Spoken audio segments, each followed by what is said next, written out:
All right. Taking a few minutes to process, but I'll have a couple of folks joining as well. Holy crap, huh? Indiana 30, Oregon 20. Hoosiers go on the road, beat a top 5 AP team for the first time in the history of Indiana University football. I mean, we'll get into it and I'll wait for the first guest to get on, but I mean, unbelievable. I mean, unbelievable win. Just watched Signetti's live post game interview on the field at Autzen Stadium. I mean, I just texted Nate jumping on that Isaiah Jones interception. I pulled my hamstring, I think. So the game day loggers are currently masking, I would say, the pain there. But Nate, holy Wha- shit, dude. Holy shit. what a On world the we are road, living in. dude. I don't even know where to start, and we'll do our normal pod tomorrow. But I mean, for me, it's 2 games in a row now. Fernando Mendoza throws what we thought was going to be just a dagger interception. This one goes for a touchdown for Oregon, and then the Hoosiers come back down the field, big boy football drive, 3rd and goal, back shoulders, Surratt, touchdown.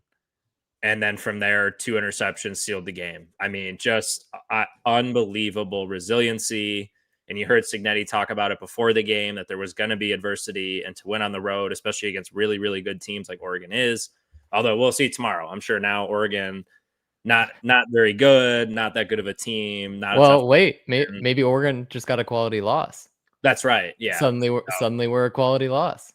Um, I so I mean, I don't even just know what to say, but what do you what do you I have? Yeah. I don't know the response that yeah after throwing that pick that is a I mean we saw the classic IUs we saw which we hadn't seen classic IU for the 45 minutes or so before that, but you just start to feel like yeah you hung in it for forever and then suddenly it's going to flip. It was I mean he made some incredible throws today and that one was very easily the worst one of the day. Just he definitely felt the pressure, completely went off his back foot and kind of just didn't even have his back foot. He just jumped, so had nothing on it. Left it needed to be 8 yards longer than where it was, so got undercut and needed a response, and that was a man football response. And what we're hearing from Sammy and everyone else that are there, just a bonkers environment. It was just incredible to be able to pull that off. I did not feel good about this one going in. I would have never predicted this. Yeah, I mean, and it was interesting.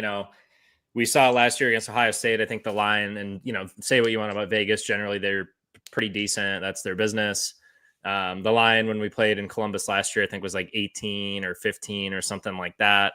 Line really never. It started at 10, got down to 7, kind of stayed around there. So you figured it would be a close game. It felt.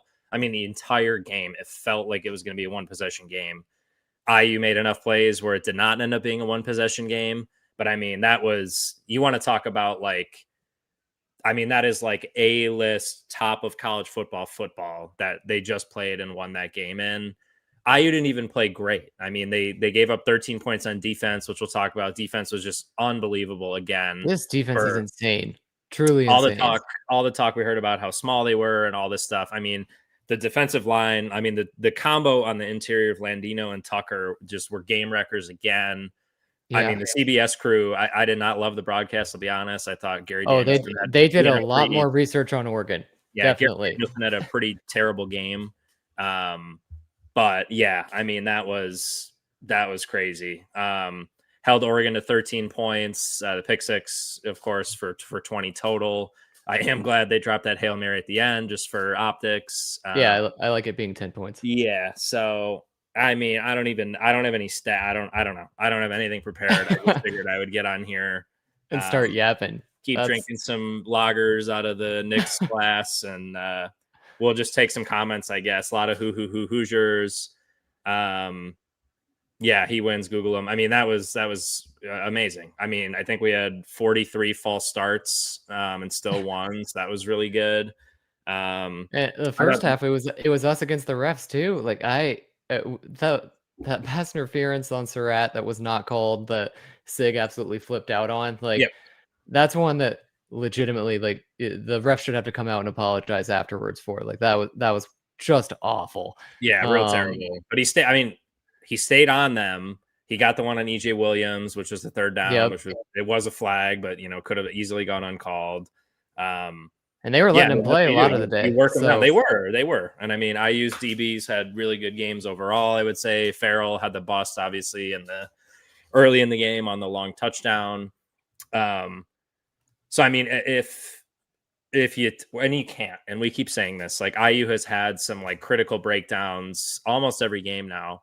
But I mean, if you take away the pick six and you take away the bust on the long touchdown pass, I mean, that was a IU just controlled that it entire was game. And I get the play count was whatever, and like CBS kept talking about how many plays Oregon was running and all this stuff, but I mean, they weren't really doing anything on offense. no, I mean, IU no, kept it them in was front. clear who was the better team, and I felt like we would know relatively quickly. We have in the past in these kind of big games of like, all right, we've seen us against some lesser opponents. Now let's see how we can fare against the best of the best. I mean, Oregon's the best of the best program. They are an elite program. They that any conference would want them, and the Big Ten got them, and Lanning's an insane coach, and you add all of that and the fact that they're at home, like this is insane. This Yeah. is just crazy to be able to pull this off. Yeah. And I mean, Elijah Surratt continued to make I mean, just great plays. I mean, he's just a one-on-one guy, and that's what he does. He's maybe not going to take the top off the defense and beat you deep, but you could tell when they were like looking for a play and looking for a first down, it was 13. Cooper had some awesome catches and broken tackles. It was nice. Dylan Thieneman, the $1.5 million man from Purdue, had an awesome game of missed tackles and Roman Hemby running through him. So that was Absolutely fun to blown see. up by Himby at the goal line. That was Yeah, sweet. that was great. And it was your Cooper's note. catch. I can't believe those were Hemby's first touchdowns of the season today. That's kind I of was crazy. they said it on the CBS broadcast, and I was like, "That's wrong, right?" Like Yeah, that's clearly they just messed up that stat. And yeah, I pulled it up myself, and I was like, "Oh my god, that's seriously his first touchdowns of the year." I think I would have. I told Liz I would have guessed 6. yeah, Like nowhere near 0. So yeah, to have 2 today. In the past, it's kind of been a little balanced attack between some of the running backs. It was Himby today. Black was in there a little bit, but Himby definitely got the majority of the carries, and also had a huge first down conversion out of the backfield in the that Mendoza hit him on. So um, just yeah, I can't believe it. I'm just sitting here yeah, stunned. I did not yep. expect this one. And yeah, I mean, shame on us, I guess. Like, I I the will pick say though, six was like it crap, but was like I don't know, like I was this is the surprised. new world, I guess. I feel like this is Sig is very good at knowing, like, going in prior to games. He's like, yeah, we've got a chance. I mean, he's not going to say this to his team, but I feel like afterwards he's pretty open, being like, yeah, I felt like we had an advantage here. We saw it with the Illinois game afterwards. He kind of was just like, yeah, like I know we won by 50. Maybe I didn't expect that, but like I felt like we had the advantage here. I felt like we could take advantage and win this game. He was saying that kind of thing in this game. Like all his post game conferences are like, yeah, like I felt like we were seeing things in tape that we could take advantage of. Felt confident in this. He's calling out all these other road big wins that he's had at all his other stops, and he's like, we need one of those at Indiana, and I feel like this is one. That was he knows his team. He knows ball, obviously, because this is not one that I had predicted a win in, but what a day. The Omar Cooper catch, you mentioned that too. That was one where as soon as he made it, I mean, when this dude gets drafted, that's going to be like one of the first highlights he has of the one-handed catch and immediately breaks 2 tackles, get a Yep. first down. Like that has to, I can picture it already as soon as he's selected, that highlight coming up first thing, because that was crazy.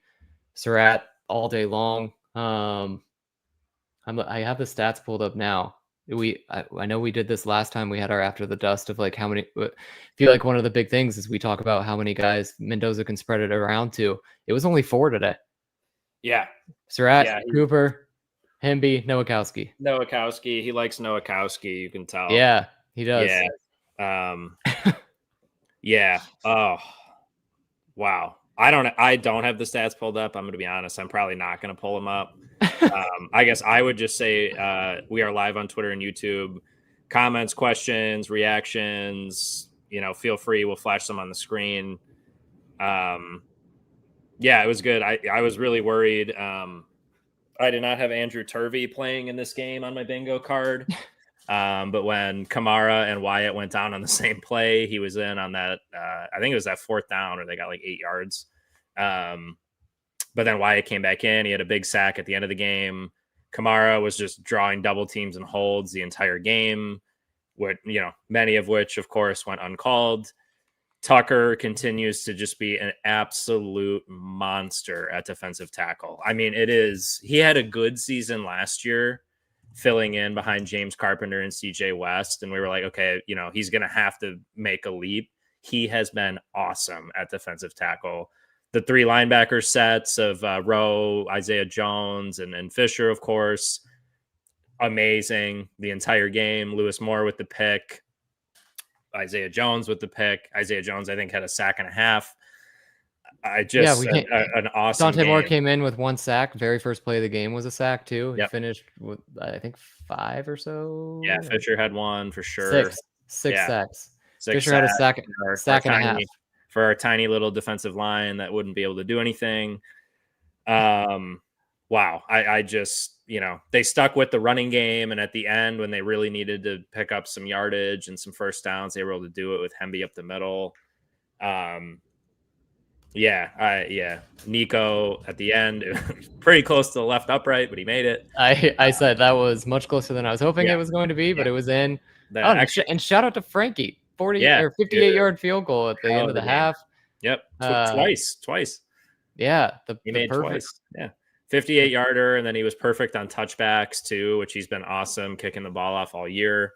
Scott, I think this was a big part of the game. Even when we were down or like felt down, we were not losing on the scoreboard. So, I mean, yeah, even when it was 2020 at the end, where it was after the pick 6, where we're like, oh boy, like that was terrible. I mean, to go down the field with a 75-yard touchdown drive and score like that on a 3rd and goal, that's what you do. Big time players make big time plays. And sometimes I think in sports, you try to overcomplicate things with plays, but that was like 13's better than your guy. And here we go. So for all the Oregon fans that were breaking down tape of DBs and all that stuff all week, like, yeah, you'll have a lot to watch this week. So, I hope you enjoy watching all of that stuff, which was great. Welcome back to Angelo Pons. Like that. Yeah, he looked great. Not a surprise. Like, set the tone from the start. Yeah. I mean, Scott, very good point there. We're up to like 550 people. Again, we're live on Twitter, YouTube. So anybody, if you have questions, comments, reactions, whatever, drop them in the chat. We'll flash them on the screen. I mean, massive. It broke. Oregon had a 18-game home winning streak. That was their first loss in the regular season in a Big Ten conference game, which is crazy. They had like a really long winning streak in general. I guess not really. That's not true at all. So forget that. Scratch that. Delete that. We're live. We're live. Cut that. Cut that. No, somebody cut that out. Yeah. We're not meant for live. Come on. No, I'm definitely not meant for live right now. Yeah. No, absolutely not. It was cool. Like, nice pocket of red on the broadcast too. So I know some people that made the trip out there. So obviously that's going to be, one of those core memories.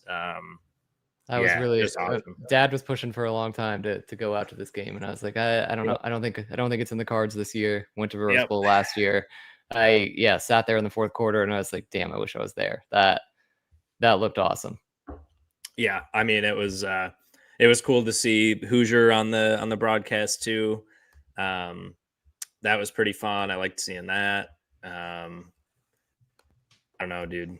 I don't know. That was just so solid, and like, the CBS broadcast, I think, was pretty bad all game, I would say, honestly. Kick But things they off by did starting make a us, good calling point. us the Irish. I was like, all right, Yeah. nice. Yep. They made a really good point though. Like the offensive line was really good after the snap. Of course, they were terrible before the snap. Um, but yeah, I mean that they played a great game up front. Like when they needed to make plays, give Fernando a pocket, they did. Fernando's mobility, I thought, was huge in the second half. Oh, I did like this is another call out from CBS on his mobility.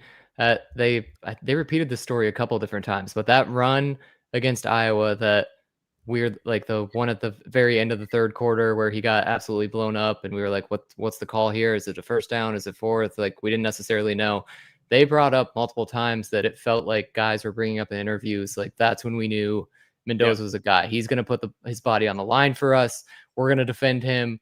We're going to fight. Like we started the fight on the sideline afterwards, all that kind of stuff. I think that if you weren't already bought into Mendoza prior to this, that was one that guys on the sideline definitely took notice to, and were telling people like, yeah, this is our freaking dude. Yep, absolutely. And Sig's interview was like after the pick six, they were like, "What did you say to him?" Because we saw you go up to him, and he said he tapped him on the back and asked if he was having fun. I missed that. And, yeah, and then he said, "All right, let's go have some fun," and they definitely did. Mike, yeah, 0-46 against top 5 teams all time. Flush that, dude. Now Sig is 1-1, right? And those are, I guess, 1-2 in those games. Or I don't know what Yeah, Notre Dame was. I don't know In what the Notre Dame AP, I don't was. know when we in the AP when we played them. I have no idea. Yeah, I don't know. 1-1 in the regular season all time now in the Sig era. Yeah, and I didn't even watch College Game Day this morning because I knew it was just going to be like snark fest all morning, and it sounds like on Twitter that's what it was. So Herb Street had some snarky thing about like 1-70 or something. Like that is true. Like all of that is true. That has no impact on like the teams playing the game on the field that day. So like, yes, you are fair to say that. I understand that. It's a very tired narrative at this point. Like felt the same way when they brought up the highlights from or I guess more like lowlights of last year's Ohio State game of like the dropped punt, the punt. And I was like, this is like, that's not our punter. That's not, these aren't the same players. This is not the same team. Like this is a different Indiana football. And it is, I am going to soak in all the social media that is saying that it is a different Indiana football because this team is something special. Yeah. Okay. We just got the box score, the official box score from Sammy from the press box. I'll read off some of these stats. So I told you I was going to pull the stats up. I was planning to the whole time. Totally. IU 30-20, of course, outgains Oregon 326-267. And these are all net yards. So it includes sacks and all the kneel downs at the end, whatever. IU ran the ball 37 times for 111 yards. So a little over 3 yards a carry. Oregon ran the ball 30 times for 81 yards for 2.7 a pop. So again, that tiny little D line did a pretty good job. Fernando was 20 of 31, 1 touchdown, 1 pick, 215 yards. Dante Moore was 21 of 34, 1 touchdown, 2 interceptions, and just 186 yards. Indiana had 8 penalties, so very sloppy. 23 first downs, Oregon's 14, 5 of 14 on third down. Oregon was 3 of 14 on third down. And then for CBS, talking about the play count the whole day, IU ends up running 68 plays. Oregon runs 64 plays. And we won the time of possession as well. 33-10 to 26-50. Yep. So 6 sacks, only gave up 1, which was on the first drive of the game, I think, if I remember. Lynch just got bulldozed. But then after that, he played a good game after that, but that was not a great look. But that one, I was like, Fernando's got to throw that. He did stay back there quite a bit. But yeah, giving up 1 sack on the road against, obviously, like that's a team of dudes. Like when you go off of like the 24/7 and whatever, like recruiting rankings and composite rankings, that team is loaded with 4- and 5-star guys. Like that is like a roster that any team in the country would love to take players from and take a lot of their roster from. And it's Nike money built like that. Nike. IU runs in with our little, stitched on nameplate uniforms and beats them kind of solidly, I would say, if you take the pick 6 out. But Yeah, dude, I don't know. All right, who else has got comments, questions, stats, things they saw? That was quite the game. This is Kevin Clark. You just talked about the talent discrepancy. I've got Kevin Clark's tweet up right now. Indiana has 0 5-stars, 7 4-stars, and according to the 24/7 talent composite, the 72nd most talented roster in the sport. 3 spots behind Boston College. That's insane. It's pretty good. Not bad, dude. Not bad. Oh, I just refreshed and just saw that. So it's pretty good. A lot of receipts. Brandon, yeah, here's a good comment. This is my kind of analysis. As a guy that's never played football, I'm not an X's and O's guys. This is that's great. That's exactly correct. Yeah, that connection was working all day, and it's been working all season. We saw it last year with Rourke. I mean, Surratt's a pro. Like, he's going to be in the NFL. Again, he's not a take the top off the defense guy, but when you need him to get open, make a contested catch, run a really clean route when there's pressure in Fernando's face, he's shown he's going to do that. And I mean, you need guy. I don't know. It's awesome. Post-game interviews were sweet. It was awesome to see all the red on the field after the game. I don't know. Is it the biggest win in program history? See, I don't know. Like, it'd be up there, you would think. Like, definitely on like your hand of like counting up to 5 wins of all time. According to the national media, we only have like 17 wins in the history of IU football over like 170 years. So I mean, I guess top 5 isn't really that impressive. A third chance of being in the top 5. Dude, wow. I don't know. So I am looking forward to receipt caching on Twitter for people. I don't do that personally, but everyone on Twitter. See Angelo Pons has logged in. So yeah, that's our man right there. Yeah. He's ready to clock in and do some work tonight. I think he was at the game too. I feel like he was shown on the broadcast at one point. Well, who shall I start with? Yeah. Get after it. Time to cash him in, baby. He also just tweeted he threw a duck on the grill. I saw that. That's time good. To eat. Love time to eat. I'm hungry too, dude. Yeah. Dude. Yeah, that's pretty good. That is pretty good. Brandon, yeah, these are good points on like the what's now. I'm not gonna. It doesn't matter. We're 6-0 halfway through the season. We come back for home. Is it next week's homecoming? Yeah, next week. Homecoming. Against the Michigan State team that looked atrocious today, against a newly revived UCLA. Quit watch, honestly. Yeah, we're not going to talk about that. Doesn't matter right now. Victory Sunday tomorrow. It's supposed to be fun. Enjoying it. I'm like really excited to walk around Chicago and all my red stuff tomorrow. Yeah. Well, yeah, I did marathon day. Yeah, I mean, Chicago marathon day. I was gonna run it, and now I'm not going to run it. Yeah. I was right there, but my hamstring injury watching the game is gonna hold me out of it. No, but thanks a lot, Isaiah Jones. Yeah, so yeah, I was gonna just put up like a sub 2-hour time probably. No, definitely not. But good luck to everybody tomorrow. Yeah, I was saying though, my 8 a.m. tea time I think is gonna be in danger. Definitely gonna go out tonight and meet up with some IU people and have a great time. So, but yeah, I don't know.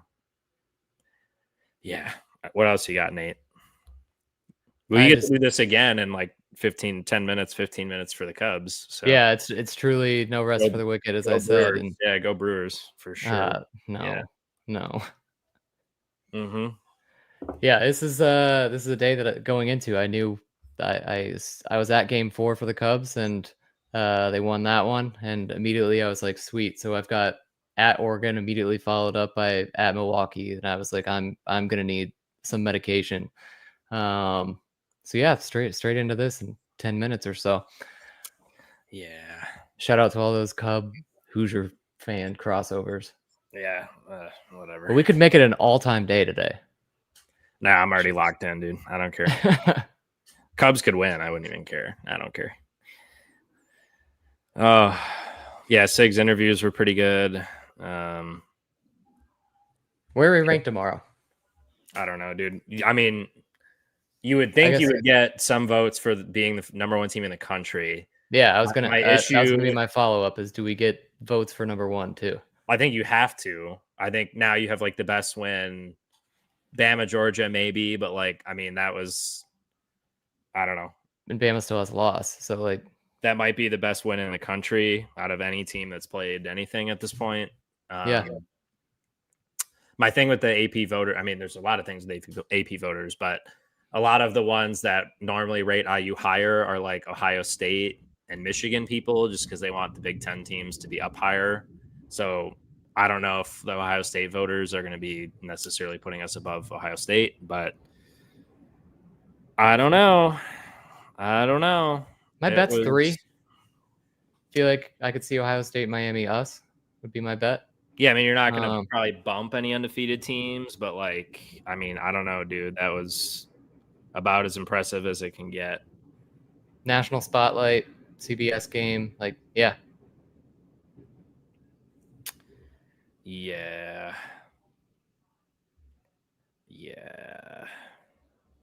All right, up to like 700 again. Live. If you drop comments in on Twitter or YouTube, whatever, we'll flash them on the screen and chat about them. That's pretty much what I wanted to do because again, I don't even know what happened in the last half hour. So, looks like Mendoza's at the press table now. Okay. Indiana Heisman Trophy candidate quarterback Fernando Mendoza, quote, "This shows that Indiana is a real football team." That's correct. Yeah, that's correct. And I think we knew that. And like, I don't know, even after the first half, I think people were like, okay, like they're solid, dude. Like, yeah. And then like Lanning, like I love him. His like halftime, his like third quarter interview, like coming out of halftime, irked me. Where he was like, "It was nothing Indiana did." Yeah, they've done nothing special. This is quote. I was like, I don't think so. I was like, I don't know about that, dude. Like, there's 2 teams playing on the field. It's not like you're like playing against yourself and losing the game. So that was a lot of fun. So he did like 4 or 5 like pats on Sig's back after the game. So kind of to express his like alpha, nature. So he got the psycho eyes going. He's 5-1 though. He's 5-1 though. So he can have fun with that. Indiana linebackers today. Fisher 13 tackles, sack and a half. Hardy 13 tackles, a sack. Jones 8 tackles, a sack, and an interception. Is that good? Not bad. No. Oh, you sound like Sig now. Yeah. Not bad. Yeah. Oh man. I'm just scrolling through Twitter now. Yeah, linebackers, Mesro. Yeah, we're awesome. Trying to see if some more quotes pop in too. Looks like Upstairs Pub is having a great time, so I'm sure that will be very lively. Aiden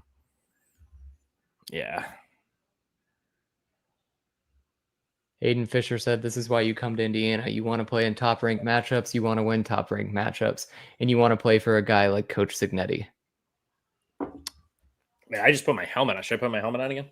Like, I'm ready to go. Like, I mean, I'll run into a wall. I feel like Cam Scatabo right now. Like, I'll just run into a wall. Like, this has no padding on it either. I mean, but I'm ready. Don't need it. Yeah, dude. I'll run into a wall with my hat and this helmet on. Like, I'm ready to go. Yeah. I hope Sig is texting some recruits tonight saying, "Hey, you see this?" Yeah, probably. I mean, I'm sure they will be. Like, yeah, gotta be. Yeah.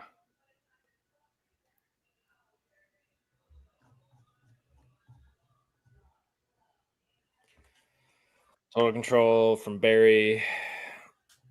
Oh yeah, people forget that. Oh, here we go. All right, I DM'd him on Twitter. We have a special guest here, live from somewhere in Chicago, I think. Mike Kadick.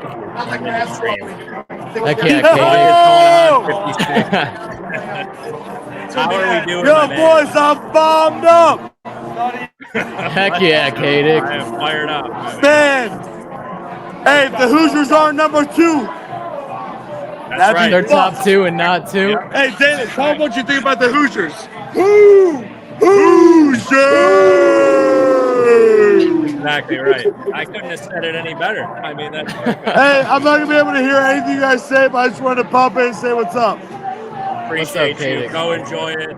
Thanks for. All right, I'll see you guys. All right, dude.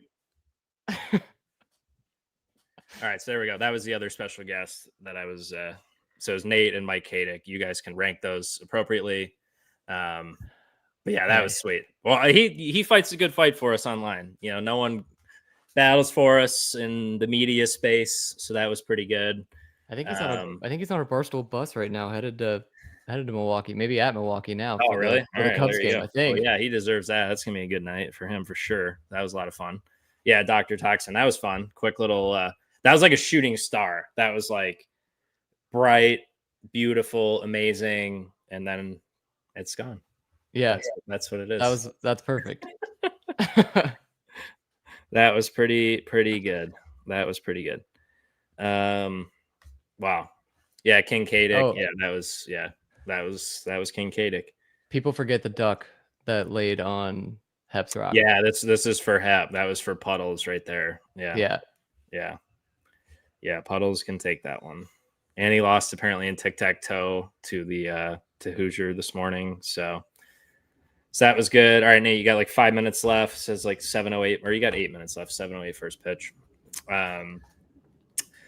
Yeah, wow. Almost 7:50. Again, questions, comments, whatever, reactions, post them up, chat about them. Great to see Mike there. That was a lot of fun. Just awesome win, man. And like a lot of people that have been watching for a long time like deserve a game like this. So that was just awesome, and like hasn't really fully set in. Like I can't wait to rewatch the game tomorrow and like all that stuff. But yeah, just epic. Yeah, the tweet went viral where the first game 2015, so my freshman year against Southern Illinois, that we won 48-47. Yeah, and stopped them on a 2-point conversion. Yeah, yeah. In 10 years, the turnaround is just remarkable. Yep. Yeah, I was just gonna say, I was like, I think it was my freshman year. We played Georgia Southern at home in a monsoon, and I had to like put my phone in like a Ziploc bag. Did not work. Broke my phone. But we ended up winning. It was a terrible game. And then from like, I don't know, squeaking out a win against Akron 2 years ago to where we are right now, it's just awesome. Like it's just so cool. And this is like, don't let anybody say, oh, this is a flash in the pan, or you don't deserve this, or this isn't real. Like, this is real. Like, that's a real team that just beat a really good football team on the road in a place that they never lose in against the roster of all rosters. And they made them look, not great. And that's what really good teams do. Yeah. Wow. Wow. Yeah, Mesro, a lot of IU people. Yeah, I'm really looking forward to seeing like all the fan clips and stuff on Twitter and Instagram of people in the stands and people meeting up after the game. That'll be really, really cool. Yeah. Oh, that back shoulder to Surratt. After they called timeout on the 3rd and goal, play clock was running down, then you come out, spread the field out, and that was your one-on-one matchup. Didn't even look anywhere else. Didn't need to. No. Such a clean route. Oregon's DB was lining for the push-up. I was like, he didn't even move his hands or his arms. Like that was he's he just moved his bigger arms, than you, he's stronger than you. He did. I don't know if you caught it, but he did it like he held Broke up the O and then went like that after he scored. Yeah. I was like, that was Wyatt. pretty sick. Yeah. Wyatt did that after a sack too, and Yeah. I was like, that is savage. That was pretty Absolutely sick. love it. Mm-hmm. A lot of fun. A lot of fun. I don't know. Give me a player of the game on offense and defense, Nate. It's got to be Surratt on offense, I think. I mean, Mendoza obviously is throw all those balls, but I think Lanning's going to go back, watch tape, and just be like, we had no clue how to defend this guy, and it was at times you could argue predictable if like they're probably going to go to Surratt here and still unable to stop him. should have had more if there were some friendlier flags in that first half. And whenever we needed something, we relied on him. It's got to be him. Defensively, number of guys. Fisher, I think. Yeah, I think it's got to be Fisher. He was definitely one that was kind of just swarming the ball. He was always around it, making plays, and I think he led the team in tackles. So like it's probably a little basic of my players of the game of leading reception guy and leading tackler, but it's got to be those two. Yep. And here come already the On3 and 24/7 tweets of like Curt Cignetti, blah, blah, blah. Recruits are buzzing about national title contender program. Like, yeah, I mean, that stuff's going to happen now. And like the challenge, and again, not to like, because this is supposed to be about today, because today was amazing and it is amazing. But like the challenge for IU now is to fly back, flush it, and play a lifeless Michigan State team and like handle business next Saturday. Like, and it's finally a team, it's finally a coach that I feel confident that is something we can do. Like it's just Sig he's able to find the rat poison and be like, look, Michigan State said this about you, and it's just some random guy with one follower on Twitter, and he's gonna put it in front of his guys, and it's gonna fire him up. Like it's finally one that I feel confident. Like, all right, we can put this behind, we can figure things out and accomplish what we're supposed to. Yep. Yeah, no doubt. Okay, last call for questions. We're gonna end this in a couple minutes here. But yeah, IU has to flush this one now. And move on to next Saturday. So, because whatever, if you lose next Saturday, I mean, how good we're feeling right now, that really kind of takes a hit. Yeah. But again, today is about today. Today was awesome. Today has been a long time in the making and well-deserved, obviously, by the staff, the players, administration, fans, everybody. Very well deserved. So again, we're live on Twitter, YouTube. Last call for questions, comments before we hop off here. We'll have tons of stuff. We've already posted some game recapper kind of stuff on HoosierHuddle.com. So make sure you check that stuff out. We'll have lots more breaking down linebackers. I know will be a story for us. Fernando will be a story. And then as all these press conferences wrap up here, probably in the next few minutes, we'll have a ton more stuff in the next day-ish or so. And then we'll switch kind of Monday, Tuesday into Michigan State week. So again, HoosierHuddle.com will have all that stuff. If you're watching this and you're not subscribed to our forums are free. So you can make an account for free, join the fun on our forums. We had a really awesome game thread today of people chatting about the game, what they saw, what they were doing for the game, all that good stuff. So again, if you don't have a forum account and you're watching this right now, HoosierHuddle.com, you can make an account for free and chat in the forums. We do have lots of stuff, like I said, coming up. Sam, do I think Indiana's D-line was big enough to compete?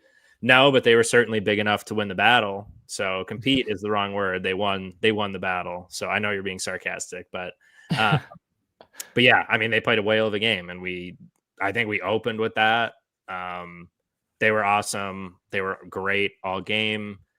Oregon had given up 1 sack all season. IU ends up with 6 on the game today. Just a monster effort by Brian Haynes' defense. Pains me to say it, but I think this will probably be his last year in Bloomington before he gets poached to be a head coach somewhere.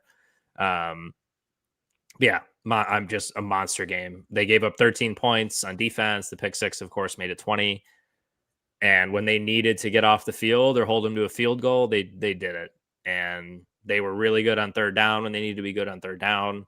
Oregon was 3 or 4 on fourth down, but I mean, overall, they held Oregon, a really explosive offense, to what was it, under 250 yards? I think they finished at like 260. Yeah. Okay. Dante Moore finished with under 200 yards passing and the 2 interceptions. Yeah. Awesome game. All right, we'll close. Nate, anything to end here as we wrap up and move on to more recap coverage and then Michigan State next week? Super proud of the team. Can't believe they pulled that off. That was awesome. Another game to add to the YouTube TV DVR that will be pulled up on any bad days I have in my future. Just complete domination of a team that on the road and is incredible at home. A football powerhouse in Oregon. I just can't believe it. So excited. Yep. Massive win. Awesome win. Was not a fluke. So if people say that was a flash in the pan, that was a win. That was not a gift. Indiana went into Autzen Stadium and in Oregon's. Okay, so I got the stat right. They had like a 28 game regular season winning streak and 18 at home. So or 23, 20 plus regular season wins in a row. 18 at Autzen Stadium. IU ended both of those today. So they don't lose a lot, but they did today because Indiana played them. Correct. That's the point we're trying to make here. Yes, that's exactly right. That's exactly right. So yeah, that was good summary there. Okay, that's all. Like I said, HoosierHuddle.com. We'll have lots of stuff recapping the game tonight. Tons of stuff up tomorrow. Enjoy this, everybody. We've earned it. Have a great night and go IU.